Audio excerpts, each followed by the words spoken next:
Test. There we are.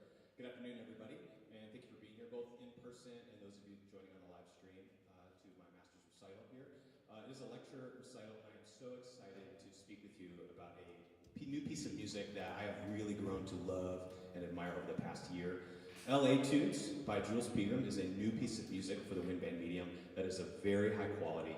It is full of fresh sounds, timbres, and harmonies, and it comes from a new and exciting compositional voice in Jules Pegram. L.A. Tunes is a 21-minute piece and written in 5 movements for full concert band, composed in 2023. The title itself is a play on words, combining the driving inspirational source of the music, Los Angeles or L.A., with the musical composition style of an etude, which is French for steady.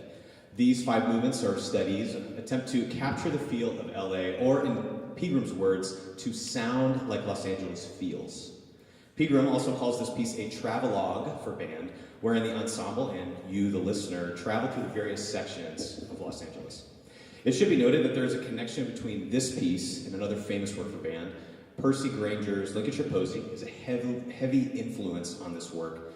And while the influence is more conceptual than literal, there are a few distinct nods that are literal that we'll talk about and hear this afternoon.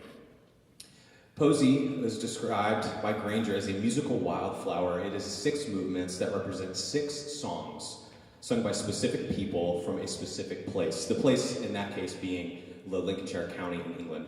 The beauty of that piece is that while I have never been to Lincolnshire, the countryside there, or met these people that sang these songs, I feel like I know the spirit of that people, that place, and these songs. And that is the goal of Jules Pegram's in this piece, L.A. Tunes. Each of these vignettes create a different atmosphere and take on the character and moods of each of these places, these stories and experiences found in Los Angeles.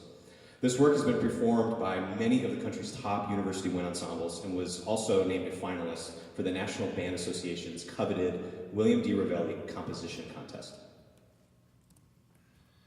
Now, Jules Pegram is a young composer who is currently based out of Los Angeles, and he does it all. He has scored, orchestrated, and composed music for 15 or so films. He has written many works for concert music across many mediums, including orchestra, wind ensemble, choral works, chamber works, solo duet, etc. Pegram is originally, though, from Greensboro, North Carolina, from the East Coast, and was shaped by wind band music quite a bit growing up. He participated in band, and he was a horn player, and he was impacted by many wind band works, obviously Lincolnshire Posy by Grainger, but also a piece such as La Fiesta Mexicana by H. Owen Reed. In our conversations, we had several over the past couple of months. He always brought up that piece as being near and dear to his heart and shaped his music quite a bit. Pegram first moved to the Golden State and when he was accepted into the composition program of USC, University of Southern California. And he studied with composers such as Frank Kelly, Bruce Broughton, and Morton Lauridsen. And both USC, the campus, the place, and these composition teachers find their way into this music and into this piece.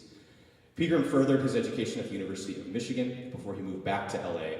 He has written several pieces for wind band, as you can see on the screen, but nothing in size or really as in scope as L.A. Tunes.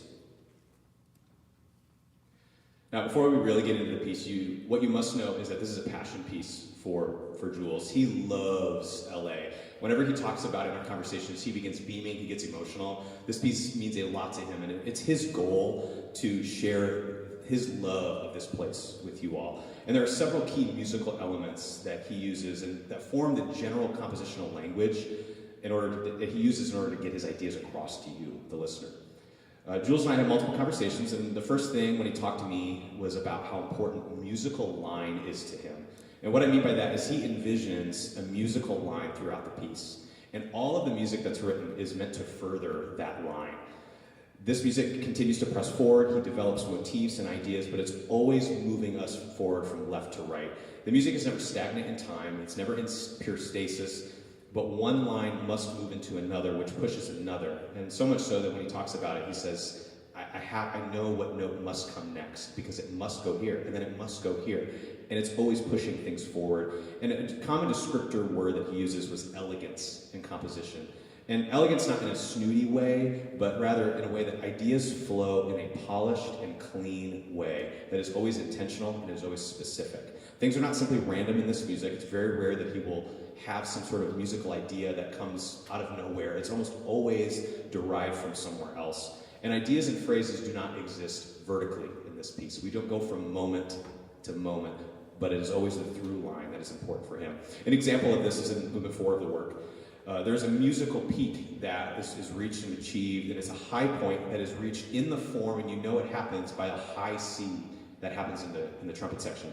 It is the highest note in the brass by far in that movement, and it is delayed and saved for that particular moment. If it occurred anywhere else in addition to that, it would ruin that specific moment. So that's kind of his idea of musical line. And what will be apparent to you in this piece is Peagram's use of motifs and themes. I wouldn't necessarily call them melodies because they're constantly shifting, they're constantly evolving and being developed as the piece moves from left to right.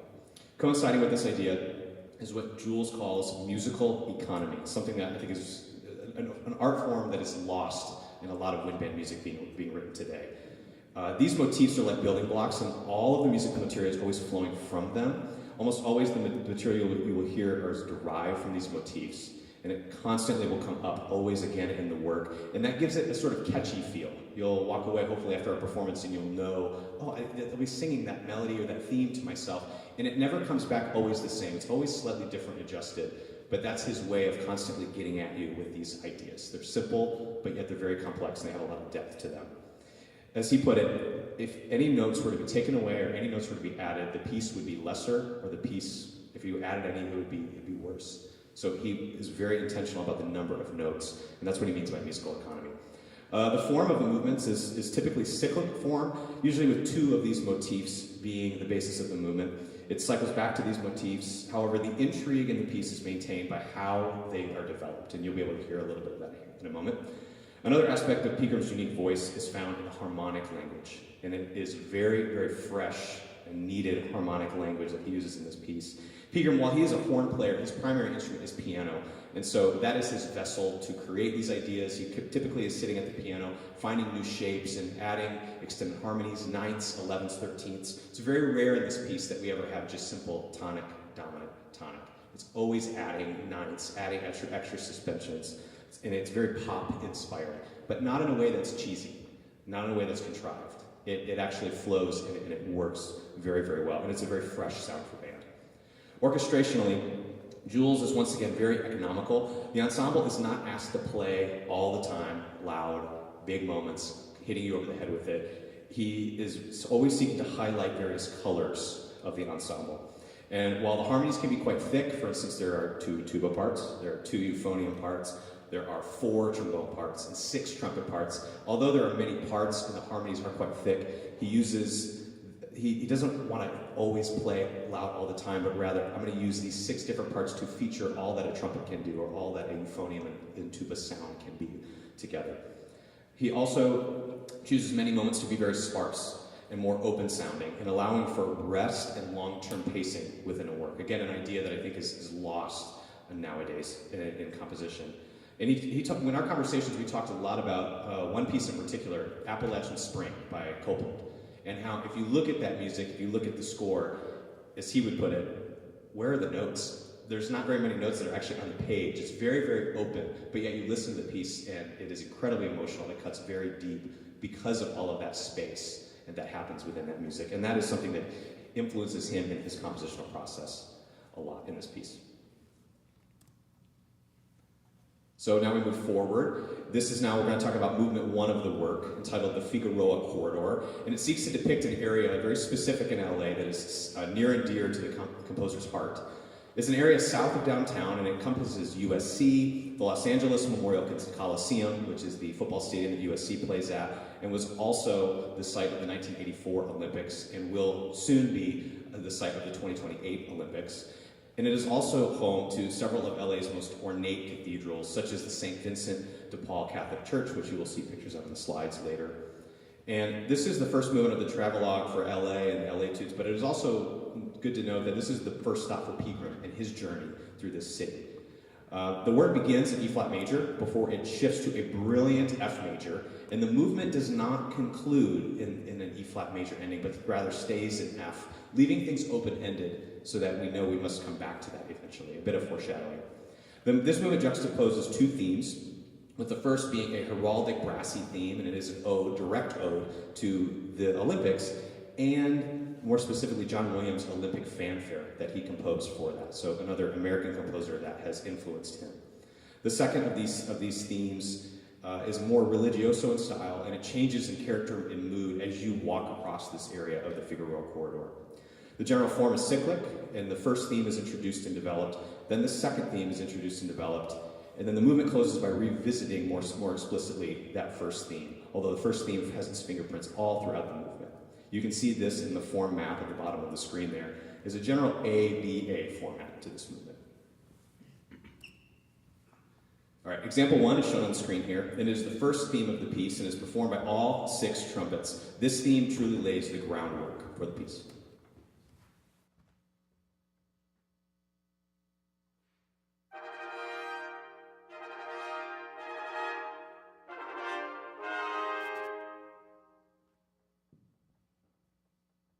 This motif is found all over the first movement, and it comes back in movements to come. Again, it is a direct nod to John Williams' Olympic Fanfare, but it almost kind of serves in the way, and it's akin to the promenade from Pictures at an Exhibition. As you walk through LA, and as you walk through this journey, this theme will follow you, and you'll hear it all throughout. Now, the second theme is displayed here, and it is performed originally in a very souped up, very notey Giacoso style. And it is quite humorous sounding. It is played by the oboes, the English horn, and members of the saxophone family. This character initially represents the joyful and spirited nature of perhaps a book-smart freshman walking the campus of USC.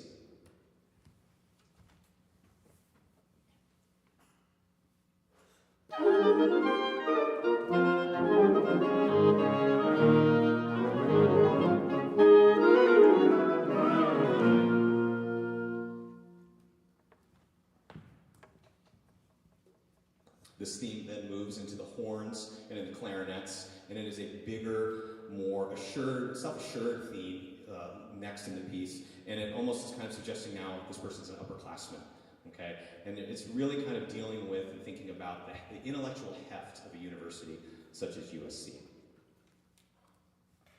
The theme is further transformed into a tuba solo with accompaniment that comes from the clarinets. This theme is marked as hymn-like, as you can see on the screen, and it is a pious reimagination of the theme. This brings to mind the image of one kneeling in the pews of one of the many churches and cathedrals found in this part of LA. And this shows the ability of Pegram to seamlessly move from one section of LA to another while keeping a feeling of familiarity and catchy themes to the piece.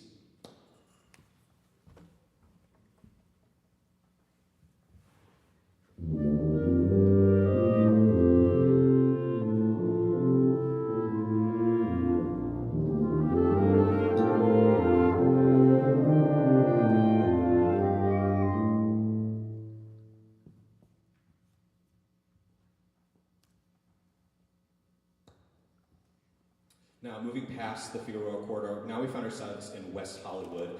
The title WeHo Tableau comes from the abbreviated nickname for West Hollywood, or WeHo, and a word that Igor Stravinsky, who was a resident of this neighborhood, loved in the term tableau. As an anecdote, Pegram, he loves wordplay, as described by L.A. Tudes, but this is another play on words. And he specifically talked about how composer and lyricist Stephen Sondheim would talk about sophisticated rhythms.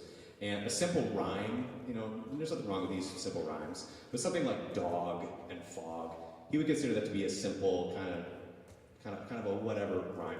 But if you can find a rhyme that's spelled differently, such as through and few, that is a more sophisticated rhyme. And this was kind of his intention, as this piece is quite sophisticated and it is quite dense. It took 3 to 4 months for him to compose, and in talking to him, I don't know if he'd actually say this, but I think it's his favorite movement, and I think he had a hard time letting it go once he finally finished composing it. It is in the key of D flat, which is a further nod to Lincolnshire Posy, as the second movement of that piece, Horsestyle Grange, is also written in the key of D flat.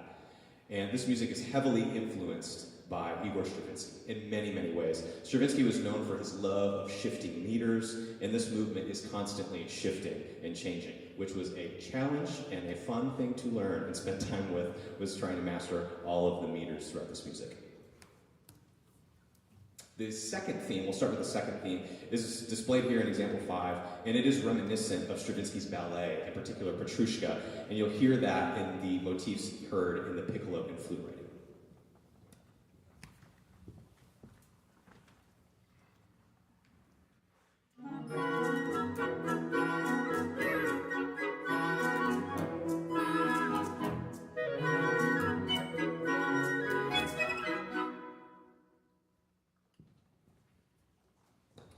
very Stravinsky-esque there. The second movement is still in a cyclic form, and the motifs are developed and come back, this time in more of an, instead of ABA, but ABAB. So there's a little bit more time spent with the themes in this movement, and there's a bit more realized. What is particularly striking and fresh about this movement is the orchestration.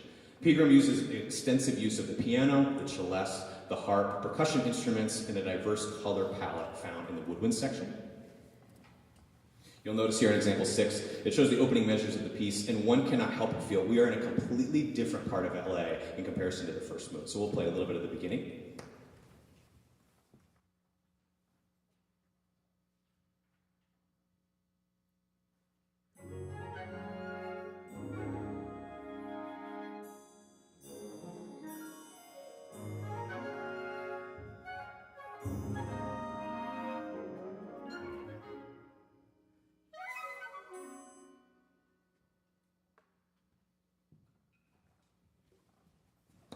Very different character, very, very cute and fun. And in composing this movement, it was imperative to the composer to encapsulate the spirit of West Hollywood and the people that reside there. West Hollywood was officially incorporated in 1984, and what is more 80s sounding than a soprano sax solo? So as you can see here on the screen, this is going to be our primary theme.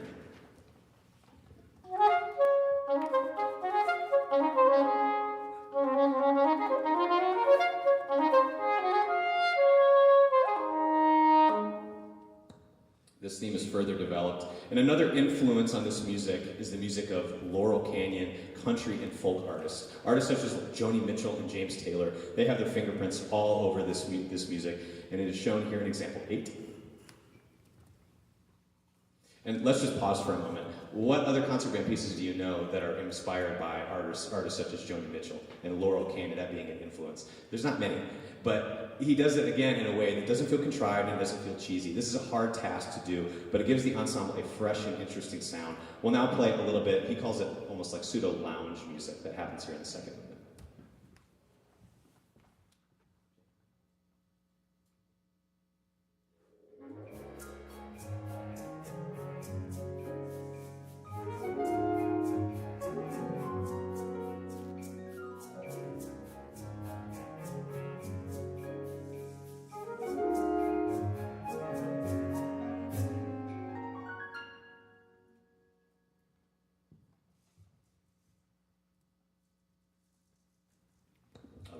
So much. Okay, let's move on. This is now moving on to the third movement, Mulholland Nights. This is again in a completely different setting, and you'll feel that immediately from the beginning of the work.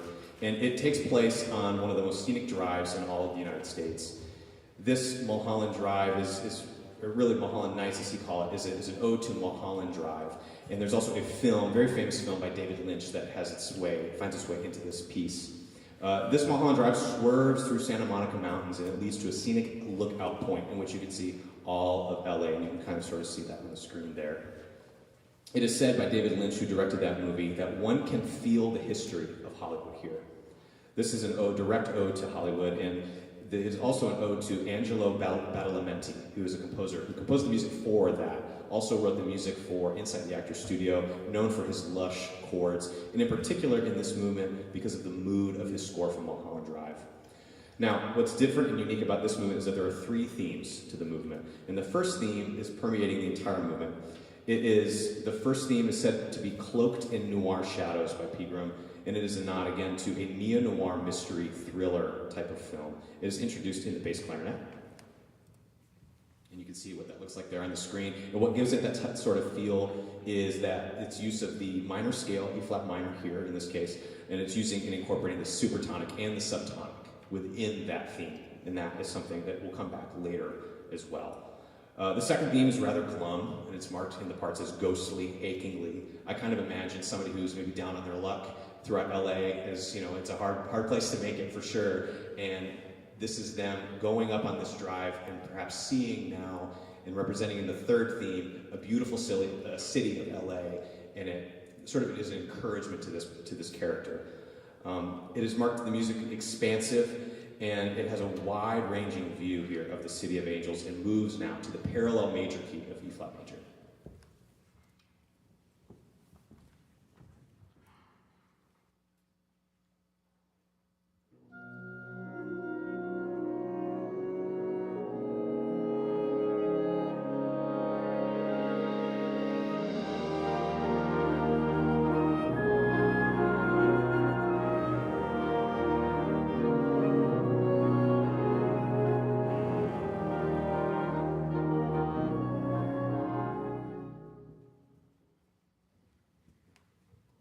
Now, what you'll also note, and was worthy of noting of that climax of that movement, but the trumpets are not playing.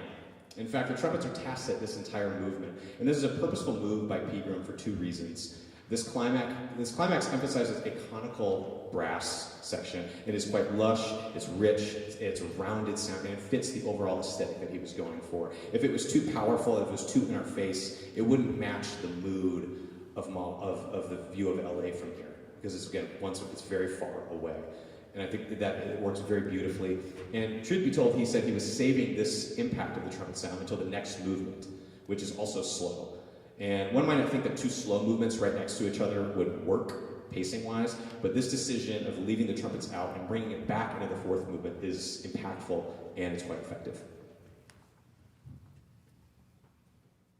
Another similar decision that was made about long-term pacing is in the inclusion of this music box type of moment in which the winds are completely removed from the soundscape in movement 3, and we hear just the timbre of the harp and celeste, and it further cleanses the listener's palate here about halfway through the movement.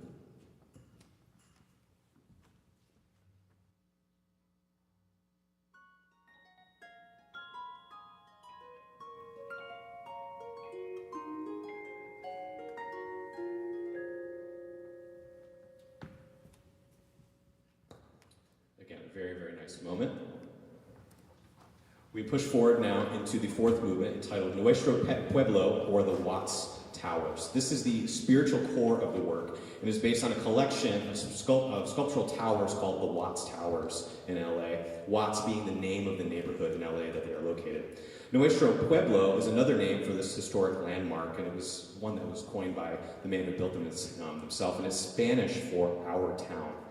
These towers seen here were built over the course of 33 years by a single man from 1921 to 1954. The man I will refer to as Sam Rodia. He had several first names: Sabato, Sabatino, Simon, Simone, Sam. Sam was what he was called by close friends. He was an Italian immigrant. He was a day laborer doing bricklaying, tile setting, cement work, and worked to create these towers in his spare time over 33 years, working in evenings and on weekends. These towers, the tallest of which measures 99.5 feet in the air, were built with scrap iron, rods, pipes, steel rebar, anything he could find, really. And then he bent the materials into shape by himself using the railroad tracks that were adjacent to his property. He then covered these with his own concoction of concrete, wrapped wire mesh, and while the cement plaster was still wet, he decorated them by embedding seashells, broken glass, clay pots, ceramics, stones, really whatever he could get his hands on, and eventually what was delivered to him by neighborhood children. Now, why would he do this? No one knows exactly why, as he gave different answers to various interviewers that were asking. But the answer that stuck and was the most consistent and is widely accepted today is that he wanted to do something big, and I did it. In 1955, Rodia abruptly left this project and he gave the property to his neighbor, and he had grown tired of fighting the city of Los Angeles for permits and also dealing with issues of vandalism. He moved to be with his sister and died 11 years later. The towers were later condemned and were ordered to be destroyed before efforts over the course of the 20th century were made to preserve the towers. And they came forth and they were ultimately successful, and now they are a California historic landmark. This story of Rodia encapsulates ultimately the working class spirit of Los Angeles, a place where folks have dreams and can make it happen in LA. And this really resonated with Pegram, and he actually told me that as soon as he went and visited, he was like, I gotta write the piece. He looked up, make sure no one else, he's like, good, I got it, I gotta churn this out before somebody else steals it from me. Now, the found objects that were embedded in the towers, like clay pots, are actually played by percussion instruments to open the movement. And they emulate, if the towers could be played like an instrument, how would they sound? So as you'll see and you'll hear, we have some seashells in the back. Can you go ahead and play a little bit of that? Those sounds will be heard. Can we hear some of the clay pot sounds? And glass bottles.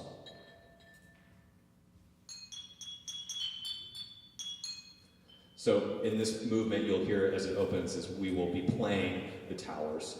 And eventually, we hit a singular theme. And this is consisting of a rising third and a falling fourth.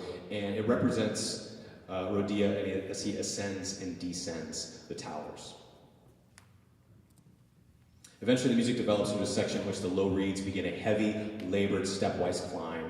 You can see it's marked pesante here on the screen, so very heavy, and it represents the old, tired, creaky joints of a man who's over 70, still climbing the towers to the summit. The stepwise scale moves through the ensemble before reaching the peak of the towers, and at this moment, you'll also hear the trumpets come back. Now, go ahead and move forward into the fifth movement, off-ramp. This fifth movement hit Pegram like an explosion, as he calls it, and he wrote the bulk of this in 3 to 4 days. So compare that to what happened with movement 2, 3 to 4 months, and this was 3 to 4 days. Off-ramp depicts the fast-paced highways of LA, the lunging, the lurching, and in, and then the out of traffic, moments of peace, tranquility, and then boom, you're back into it. So anybody who's ever driven through LA, you'll know exactly what that's like. The beginning of the work features the reemergence of the trumpet fanfare sound from movement 1, although this time it is a slightly different, it's been developed, and is a direct nod to the third movement of Lincolnshire Posy, Rufford Park Poachers, where Granger very famously had a double-tonguing effect, and as you can see on the screen, a la Granger. This is a direct quote, again, an ode to that piece. It is also almost as if, as you're driving through the highway, you're hearing the Los Angeles Memorial Coliseum sounds in the background. And that's kind of a common thread as you're driving through this movement. You can sort of hear all of the sounds from the previous movements. This form is once again cyclic. It is repeated in this piece with the opening theme being placed in C minor, which is the relative minor of the opening key of the piece. This fast-paced theme bobs and it weaves through with agility through multimeter sequences before finding a patch of smooth road. I call that the smooth driving section here. And then it jumps right back in. However, this time it shifts up to D minor. Okay, and then it is a reprise of the original theme directly, just moved up to D minor. So this is a common trope of Peter's writing. In order to create that momentum, that feeling of we're going here towards the end, he's constantly shifting tonal setters. And there is a very, very great example, as you'll see on the screen, we'll play for you now, of what that sounds like. The intense, rapid shifting of keys. It's almost like the gears of the piece keep shifting in a stick shift.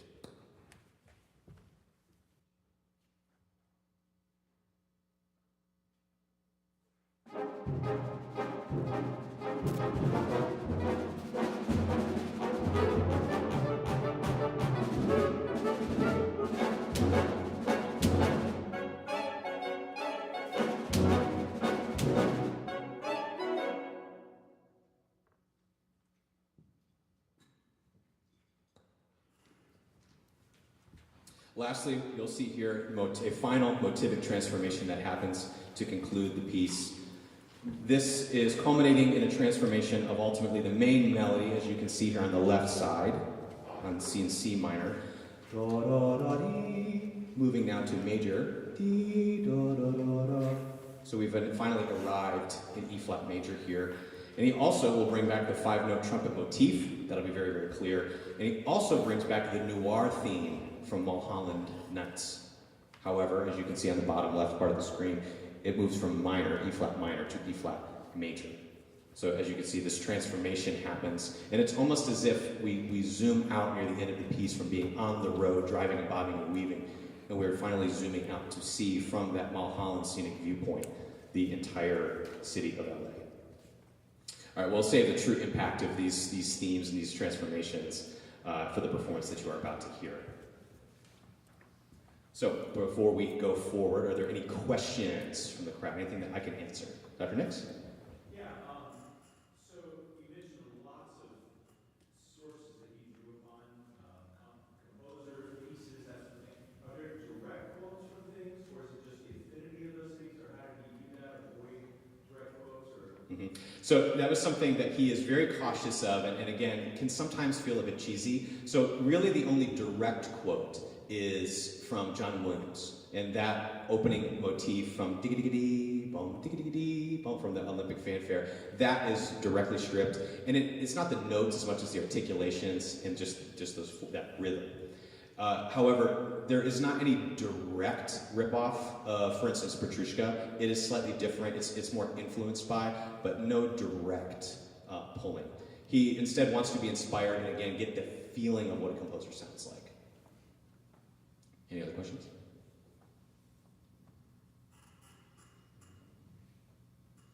No? Okay. Well, before we do this, I do have just a couple of thank yous. I want to first and foremost say a thank you to Jules for not only writing this wonderful piece of music, and for also his openness and conversation with me. We had several phone calls, one of which was like 2 hours, and he was very supportive of me through the whole process, and he taught me so much about how composers think, about the compositional process. And I told him this over one of our last conversations on the phone, but I am a better musician because of this project and in talking to him. This piece is a very, very strong piece, and that relationship is one I'm going to cherish moving forward. So thank you to Jules, who I know is watching on the live stream. I also want to say thank you to my family for being here, for coming from Charlotte, North Carolina, and also from Grand Rapids, Michigan. And they've always been so supportive of me. I want to say also a special thank you to Dr. Nix, my teacher here at Columbus State. Just had a profound, profound influence and impact on me. And I am a better musician because I know you. And I also want to finally say thank you to the ensemble. You guys have been so fun to work with, and I've really enjoyed putting this piece together. And it's been a very, very fun year and a half. And again, I'm a better musician because of my work with and being able to hear you guys every single day. So without further ado, we're going to take a couple more A's. We're going to do some slideshow switcheroo here real quick, and then we're going to perform all 5 movements of Etudes.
Thank you.